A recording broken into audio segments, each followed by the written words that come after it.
So I had a user ask me if I was going to make a video on my bike, what I've done to it. So I'll go ahead and do that. I guess we'll start back to front. So I'm just running the AT81EX. I usually run this most of the year, and then in the summer I usually throw on a VE33S. Running it with Tubliss. Haven't had any issues with it yet. Does leak slowly over time, but I've been putting some of that tire slime in, and then even if I get a puncture, that seems to be enough to kind of plug it up for the ride. Might try running a Moose in the winter, and then I really want to try that IRC IX09W, and then I guess with the Moose you don't have to worry about flats and then heavy duty tube up front.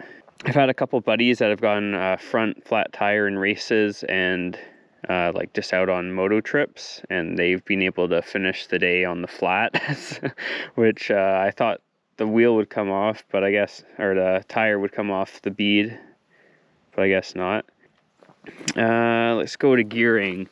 So I think stock gearing on these things is 1245, and I've gone up in the back 3 teeth, so I'm running 1248. That just gives the bike more torque, less top speed, but for the riding I do most of the year, I do a lot of McNutt, a little bit of Vetter, and then in the summer is usually the more flowy stuff. But I don't know, it requires more gear shifting in the fast stuff, but I don't know, for most of the year I'm just riding slow technical stuff anyways, so more torque is better.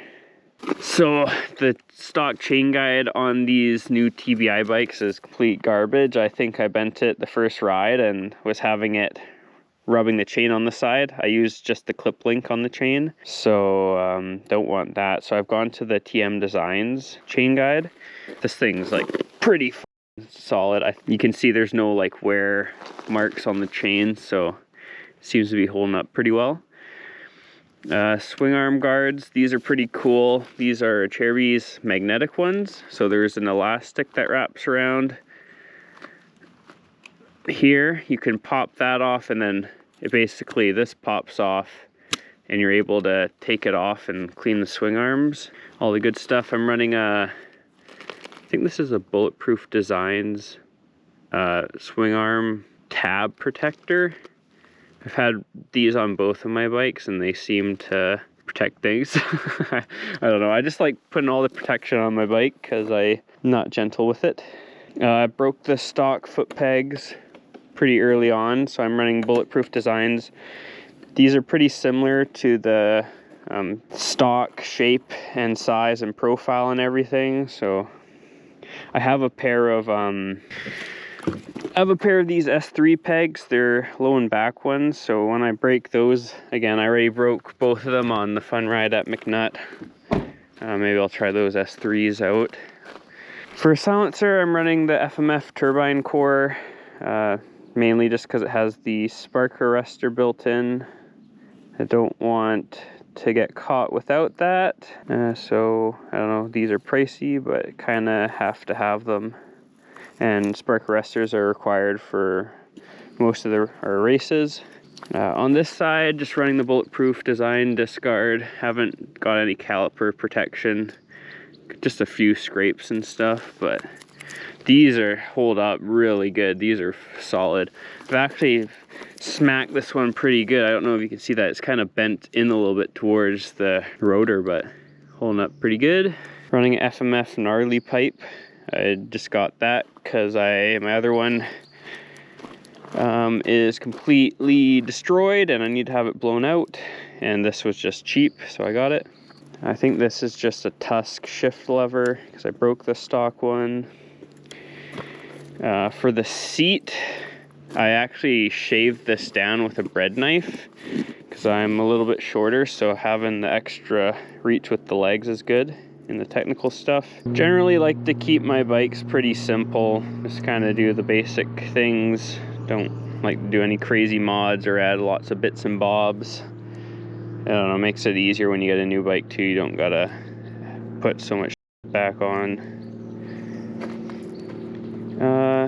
So radiator guards, I'm running the Bulletproof radiator guards. Haven't had any issues with these on this bike or my previous bike. Seem to hold up pretty good. I don't even know if I've dented the radiator. Maybe just a bit down here where it mounts, but they protect it good. I have no worries at all when I dump the bike. Now let's move up to the handlebars. So I was running the stock flags on these, and I had a couple crashes. So the stock flags mount right to the perch assembly here. I actually broke the mount here, and I didn't want to buy a whole new perch assembly because that was a couple $100. So I found these Motoes perch repair kits, and basically they just screw into the bolt hole on the original perch. They work pretty good. They were like $50, I think, so way cheaper than buying a whole new perch assembly. And they're pretty solid. Haven't had any issues with them. Yeah, so I'm running these SXS Burley handguards. I think they're just they are the flag style. I was running full wraps, but I wasn't running them with the bar ends tapped and threaded in. So I was having issues with them kind of like bending, and I didn't like messing with them, bending them back. I don't know. Don't like to mess with my bike all the time. I like riding it more than I like working on it. So I went to these. I don't know, I like these pretty good. I feel like they protect my hands good enough. You know, usually when I hit a tree, this just kind of bends and I deflect more than it kind of just hitting the bars and twisting them. I kind of like, I don't know, more like bounce off the tree, which is good. You don't have the side protection, I guess, for your levers, but I'm running the perches pushed in. So, you know, when I dump the bike, usually it's the bar end and the flag that hits. And I don't know, haven't had any issues with breaking levers with these. I did have kind of a accident where I was kind of in a wheelie and came down on a rock with the handlebar, but I think that would have happened with full wraps anyways. The only thing I don't like about these is, I guess, just how the plastic is kind of bending, but you know, you can buy replacements. You kind of have to do that with full wraps anyways. Probably keep running these for a bit. Running Tugger straps, I think just normal rugged, yeah, normal Tugger straps, generic ones, nothing special.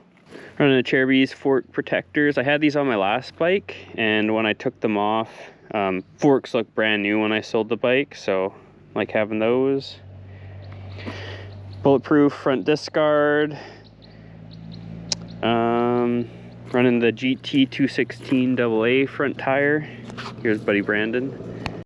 I mean, you look at Graham Jarvis, he gets a stock bike from the dealer and does a clinic with it, and he's doing all kinds of crazy shit on it. So, don't really need to do a whole lot to these things. Where do you want to go? I don't even think my bar ends are tightened in.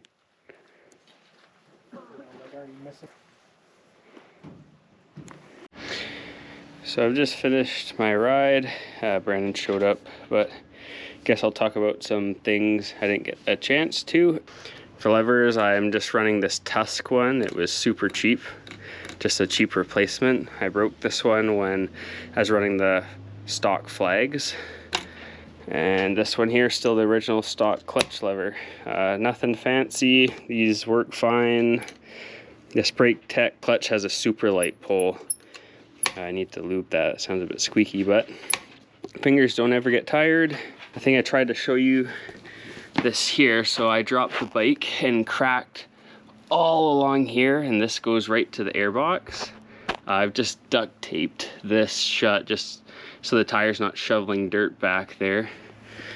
Dealer would probably want a couple $100 to replace that, and not worth it. Duct tape does the job. I think I talked about the front brake caliper. So these BrakTec brakes on the Husky TE300 were pretty spongy, and I kind of had an issue with them. I'm used to the Brembo being more kind of on and off. So I actually just took the Brembo front caliper from my other bike, my TX, and put it on this bike, and that fixed the brake feeling for me. It's really touchy now, but that's how I like it. You can see here, that's kind of lever all the way out, and that's where the braking gauge is. So it's very just kind of on and off. It brakes right there. I'll throw in some pictures, but I'm just running the GT216AA front tire. I think this is a 90-100, so skinnier tire. And the cool thing about these is the 90-90, the chubby, and the 90-100 actually have different side knobs here. These are kind of, this has 40 hours on it now, but these are kind of more pointy, and this side is kind of like cup shaped. So this is, I feel like this bites into soft terrain better. And then in the winter I run the 90-90 chubby, which has a flatter profile. It has a bit of a cup here still, but I feel like that's better for riding over rocks and roots, which we have a lot of here. Got some bling there. A little doohickey because I broke it. I just kind of usually upgrade and replace things as I break them. So this start and stop switch, I am not a huge fan, but I've just kind of been waiting to break it because the replacement is $100-something just for some buttons, which seems like a lot for what it is. So I'm just waiting to break that. Obviously new plastics and graphics, which are kind of falling off, but it is what it is. It's just kind of a wear item. Oh, chain. I forgot to talk about the chain. I'm running this gold chain. I think this kind of chain doesn't rust as easy. Yeah, I don't know. It was a bit more pricey, but I don't know. Kind of nice not having to oil it all the time to stop it from rusting. You don't really need to oil these anyways because they're internally lubricated. Suspension stock, motors completely stock. Another thing I forgot to mention is these bolts here for the radiator shrouds. I usually don't put these in because I find if you crash or hit like a tree or something and you have the bolts in, it'll grab this and just like break the plastic. If you leave these out, this has room to kind of give, and if something is to give, it's usually this tab that has a mount here. And then you can just zip tie these later. You can even just zip tie these if you don't want them kind of loose like this. And then the zip ties will break before the plastic does. Just a quick tip. I'm also running a Trailtech fan kit. It's pretty pricey, but especially for summer and like really slow riding, it's something you want to have. If I didn't have it, my bike would be constantly boiling over. I'm also running Bulletproof Designs fork shoe on the right fork at the bottom. It does make it so I can't get to my rebound clicker. I have to prop the bike up on the stand, take the fork shoe off, adjust it. It's kind of a pain in the ass, but it's not something that I'm doing all the time, so I don't really mind having it on there. There is like a hole on the bottom, but it's so small I can't get my finger in there. I don't know if they expect you to like shove chopsticks up there or something, but I had a Acerbis plastic one before, and the hole was much bigger. I could get my fingers in there easily, but I would always just rip them off. So I've gone to the Bulletproof Designs metal one. I don't know how I left it to the last thing I'm going to talk about, but I do run Astra bars. I'm running the 30mm rise Apollo bars, I think they are. They're the hard Enduro model ones. The main reason I run them is because they have less sweep, so my wrists sit more neutral, and the weight spread over my whole hand instead of just on the outside of the palms. I find my wrists aren't sore. I used to always have sore wrists before I put these on. If I were to get another pair, I think the hard Enduro model ones are a little bit narrower, like they're not as wide.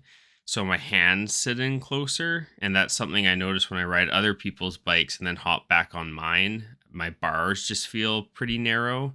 I wouldn't mind getting another pair that's a bit wider. I think that would be more comfortable. I think I've talked about everything I wanted to. Basically just gone over every new part I've added to the bike or changed. Yeah, thanks for watching. I'll see you guys next time. I mean, you look at all the cool kids, Manny, Tristan, Billy, they're all running flag handguards. None of them are running full wraps. So, I can't run those.